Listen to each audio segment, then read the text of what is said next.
दोनों जोर दिहा मौगी बेजोर, मौगी बेजोर। सुन सुन बोले दानी तनी करी हमें हर बानी, केतना के लिखल बाबा अपने हाथ से कहानी हो बाबा हाथ से कहानी। कि सुन सुन बोले दानी तनी करी हमें हर बानी, केतना के लिखल बाबा अपने हाथ से कहानी। अजी गंजबो चढ़ैब भंगियो चढ़ैब, मान लेना बाबा बतिया मोर। पैदल हम अइब बाबा हाथ दोनों जोर दीह मौगी बेजोर। पैदल हम अइब बाबा हाथ दोनों जोर दीह मौगी बेजोर, मौगी बेजोर। हाथ दोनों जोर दीह मौगी बेजोर।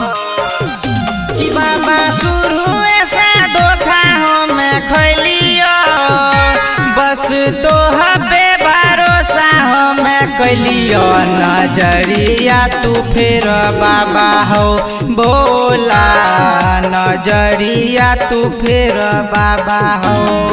अरे तोहरे पास कैलियो तो पे विश्वास, अरे सब दलियो तोरे ऊपर छोड़। पैदल हम अइब बाबा हाथ दोनों जोर दीह मौगी बेजोर। पैदल हम अइब बाबा हाथ दोनों जोर दीह मौगी बेजोर, मौगी बेजोर। हाथ दोनों जोर दीह मौगी बेजोर। कि बाबा के तना सुनइयो विपतिया, तनी समझन हमरो हलतिया। किस्मतिया सवार दाना हो बाबा, किस्मतिया सवार दाना हो।